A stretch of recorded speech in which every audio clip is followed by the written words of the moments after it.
Reading from Bhagavad Gita by A.C. Bhaktivedanta Swami Srila Prabhupada, Chapter 10, The Opulence of the Absolute. Chapter 10, Text 6. Maharashaya sapta purve chatvaro manavastatha madbhavam manasa jata yasam loka ima praja. The 7 great sages, and before them the 4 other great sages, and the manus, progenitors of mankind, come from me, born from my mind, and all the living beings populating the various planets descend from them. The Lord is giving a genealogical synopsis of the universal population. Brahma is the original creature born out of the energy of the Supreme Lord, who is known as Hiranyagarbha. And from Brahma all the 7 great sages, and before them 4 other great sages, named Sanaka, Sananda, Sanatana, and Sanat Kumar, and the 14 Manus are manifested. All these 25 great sages are known as the Patrachas of the living entities all over the universe. There are innumerable universes and innumerable planets within each universe, and each planet is full of population of different varieties. All of them are born of these 25 Patrachas.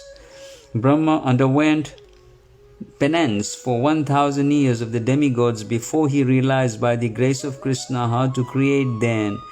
From Brahma came Sanaka, Sanandan, Sanatana, and Sanat Kumar, then Rudra, and then the 7 sages, and in this way all the Brahmanas and Kshatriyas are born out of the energy of the Supreme Personality of Godhead. Brahma is known as Pitamaha, the grandfather, and Krishna is known as Prapitamaha, the father of the grandfather. That is stated in the 11th chapter of the Bhagavad Gita 11:39. Etam vibhutim yogam cha mama yo vetti tatvata so avikalpena yogena yujyate natra samsaya.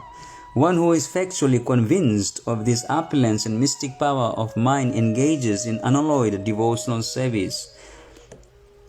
Of this there is no doubt. The highest summit of spiritual perfection is knowledge of the Supreme Personality of Godhead. Unless one is firmly convinced of the different opulences of the Supreme Lord, he cannot engage in devotional service. Generally, people know that God is great, but they do not know in detail how God is great. Here are the details. If one knows factually how God is great, then naturally he becomes a surrendered soul and engages himself in the devotional service of the Lord. When one factually knows the opulences of the Supreme, there is no alternative but to surrender to Him. This factual knowledge can be known from the descriptions of Srimad Bhagavatam and Bhagavad Gita and similar literatures. In the administration of the universe, there are many demigods distributed throughout the planetary system, and the chief of them are Brahma, Lord Shiva, and the other 4 great Kumaras and the other Patrachas.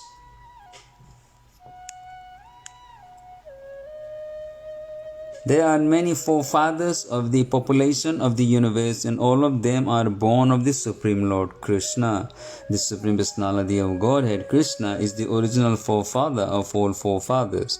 There are some of the opulences of the Supreme Lord. When one is firmly convinced of them, he accepts Krishna with great faith and without any doubt, and he engages in devotional service. All this particular knowledge is required in order to increase one's interest in loving devotional service of the Lord. One should not neglect to understand fully how great Krishna is, for by knowing the greatness of Krishna, one will be able to be fixed in sincere devotional service. Aham sarvasya pravoho matta sarvan pravartate iti matva bhajante mam buddhabhava samanvitaha. I am the source of all spiritual and material worlds. Everything emanates from me. The wise who perfectly know this engage in my devotional service and worship me with all their hearts. The learned scholar who has studied the Vedas perfectly and has information from authorities like Lord Chaitanya, who knows how to apply these teachings, can understand that Krishna is the origin of everything in both the material and spiritual worlds. and because he knows this perfectly, he becomes firmly fixed in the devotional service of the Supreme Lord. He can never be deviated by any amount of nonsensical commentaries or by fools. All Vedic literature agrees that Krishna is the source of Brahma, Shiva and all other demigods. In the Atharva Veda, Gopala Upanishad 1.24, it is said, Yo Brahmanam Vidadhati Purvam Yo Vai Vedamscha Gopayati Isma Krishna. It was Krishna who in the beginning instructed Brahma in Vedic knowledge and who disseminated Vedic knowledge in the past. Then again the Narayana Upanishad says, Atha Puruso Ha Vai Narayano Kamayata Prajaye Srajayati.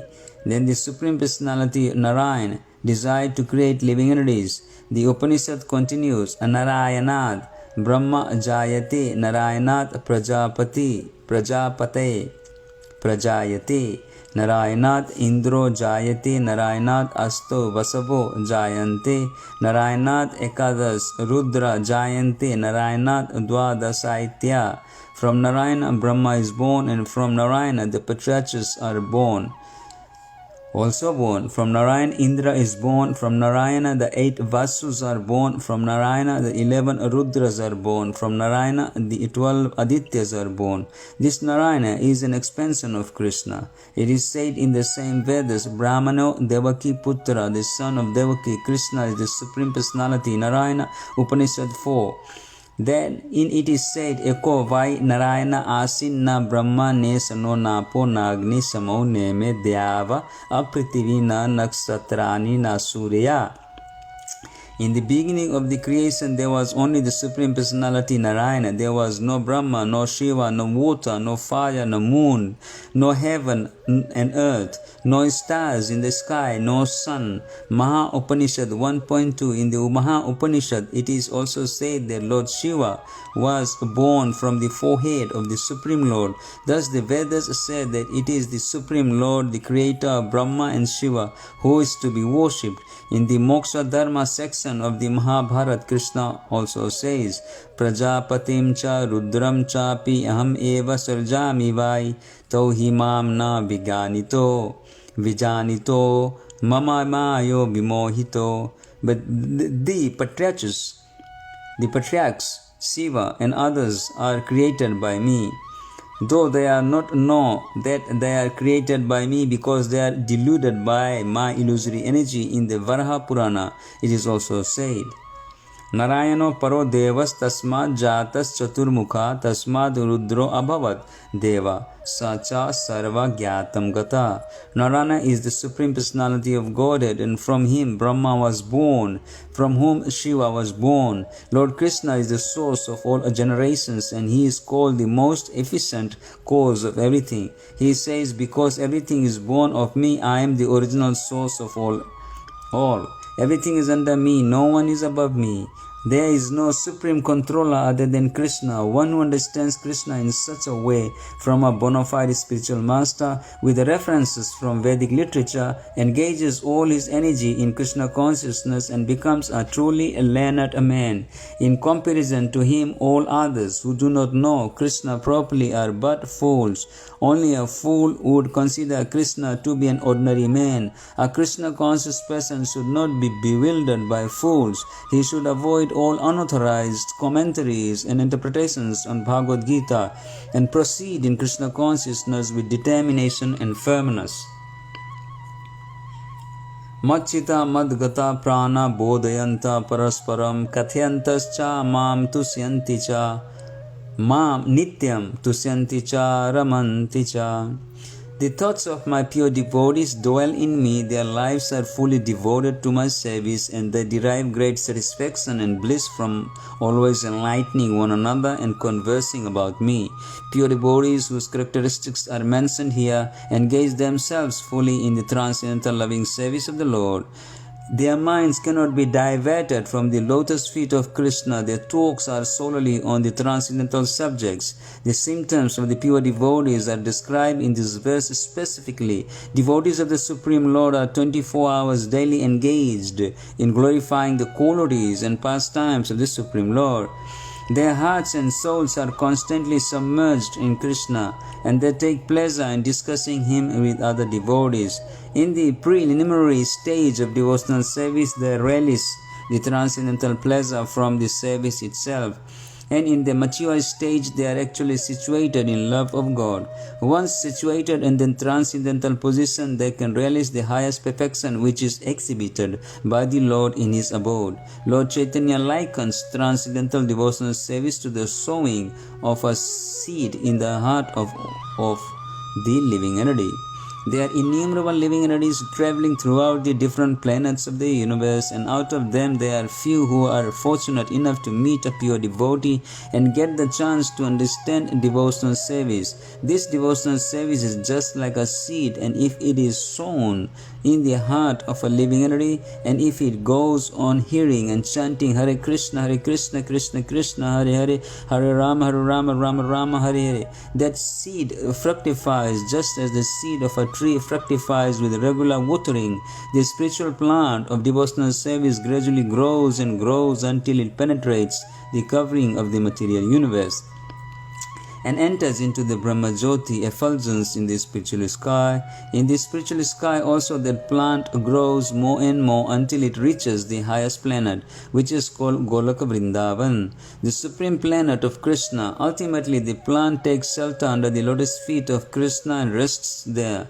Gradually, as a plant grows fruits and flowers, that plant of devotional service also produces fruits, and the watering process in the form of chanting and hearing goes on. This plant of devotional service is fully described in the Chaitanya Charitamrita Madhya Leela, chapter 19. It is explained there that when the complete plant takes shelter under the lotus feet of the Supreme Lord, one becomes fully absorbed in love of God. Then he cannot live even for a moment without being in contact with the Supreme Lord. Just as a fish cannot live without water, in such a state the devotee actually attains the transcendental qualities in contact with the Supreme Lord. The Srimad Bhagavatam is also full of such narrations about the relationship between the Supreme Lord and His devotees. Therefore, the Srimad Bhagavatam is very dear to the devotees.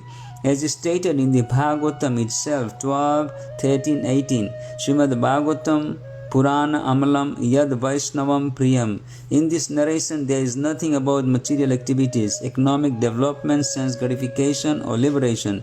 Srimad Bhagavatam is the only narration in which the transcendental nature of the Supreme Lord and His devotees is fully described. Thus, the realized soul in Krishna consciousness take continual pleasure in hearing such transcendental literatures, just as a young boy and girl take pleasure in association. Tesam satata yuktanam bhajatam priti purvakam dadami buddhi yogam tam yena mam upyantite. To those who are constantly devoted to serving me with love, I give the understanding by which they can come to me. In this verse, the word buddhi yogam is very significant. We may remember that in the second chapter, the Lord instructing Arjuna said that he had spoken to him of many things and that he would instruct him in the way of buddhi yoga. Now, buddhi yoga is explained. Buddhi yoga itself is action in Krishna consciousness, that is the highest intelligence. Buddhi means intelligence and yoga means mystic activities and mystic elevation. When one tries to go back home, back to Godhead, and takes fully to Krishna consciousness in devotional service, his action is called buddhi yoga. In other words, buddhi yoga is the process by which one gets out of the entanglement of this material world, the ultimate goal of progress in Krishna. People do not know this, therefore the association of the devotees and a bona fide spiritual master are important. One should know that the goal is Krishna, and when the goal is assigned, that the path is slowly but progressively traversed, and that ultimate goal is achieved. When a person knows the goal of life but is addicted to the fruits of activities, he is acting in karma yoga. When he knows that the goal is Krishna but he takes pleasure in mental speculations to understand Krishna, he is acting in jnana yoga. And when he knows the goal and he seeks Krishna completely in Krishna consciousness and devotional service, he is acting in Bhakti Yoga or Buddhi Yoga, which is the complete yoga. This complete yoga is the highest perfection stage of life. A person may have a bona fide spiritual master and may be attached to a spiritual organization, but if he is still not intelligent enough to make progress, then Krishna from within gives him instructions so that he may ultimately come to him without difficulty. The qualification is that a person always engage himself in Krishna consciousness and with love and devotion render all kinds of services. He should perform some sort of work for Krishna, and that work should be with love. If a devotee is not intelligent enough to make progress on the path of self-realization, but is sincere and devoted to the activities of devotional service, the Lord gives him a chance to make progress and ultimately attain to him. Tesam evanukam partham aham agyan jam tamaha nashyami bhavasto jnana deepena bhasmataha. To show them special mercy are dwelling in their hearts, destroy within the shining lamp of knowledge the darkness born of ignorance. When Lord Chaitanya was in Benares promulgating the chanting of Hare Krishna, Krishna Krishna, Hare Hare, Hare Rama, Rama Rama, Hare Hare, thousands of people were following him.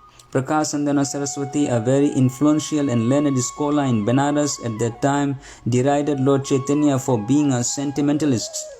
Sometimes Mayavadi philosophers criticize the devotees because they think that most of the devotees are in the darkness of ignorance and are philosophically naive, sentimentalists. Actually, that is not the fact, and there are many very learned scholars who have put forward the philosophy of devotion, but even if a devotee does not take advantage of their literatures or of his spiritual master, if he is sincere in his devotional service, he is helped by Krishna himself within his heart. So, the sincere devotee or his spiritual master, sincere devotee engaged in Krishna consciousness cannot be without knowledge. The only qualification is that one carry out devotional service in full Krishna consciousness. The Mayavadi philosophers think that without discriminating, one cannot have pure knowledge. For them, this answer is given by the Supreme Lord. Those who are engaged in pure devotional service, even though they be without sufficient education and even without sufficient knowledge of the Vedic principles, are still helped by the Supreme God, as is stated in this verse. The Lord tells Arjuna that basically there is no possibility of understanding the Supreme Truth, the Absolute Truth, the Supreme Personality of Godhead simply by speculating, for the Supreme Truth is so great that it is not possible to understand Him or to achieve Him simply by making a mental effort. Man can go on speculating for several millions of years, and if he is not devoted, if he is not a lover of the Supreme Truth, he will never understand Krishna or the Supreme Truth. Only by devotional service is the Supreme Truth Krishna pleased, and by his inconceivable energy he can reveal himself to the heart of the pure devotee. The pure devotee always has Krishna within his heart, and with the presence of Krishna, who is just like the sun, the darkness of ignorance is at once dissipated. This is the special mercy rendered to the pure devotee by Krishna due to the contamination of material association through many millions of births. One's heart is always covered with the dust of materialism, but when one engages in devotional service and constantly chants Hare Krishna, the dust quickly clears and one is elevated to the platform of pure knowledge. The ultimate goal, Vishnu, can be attained only by this chant and by devotional service, and not by mental speculation or argument. The pure devotee does not have to worry about the material necessities of life. He need not be anxious, because when he removes the darkness from his heart, everything is provided automatically by the Supreme Lord, who is pleased by the loving devotional service of the devotee. This is the essence of the teaching of Bhagavad Gita. By studying Bhagavad Gita, one can become a soul completely surrendered to the Supreme Lord and engage himself in pure devotional service. As the Lord takes charge, one becomes completely free from all kinds of materialistic endeavors. Hare Krishna.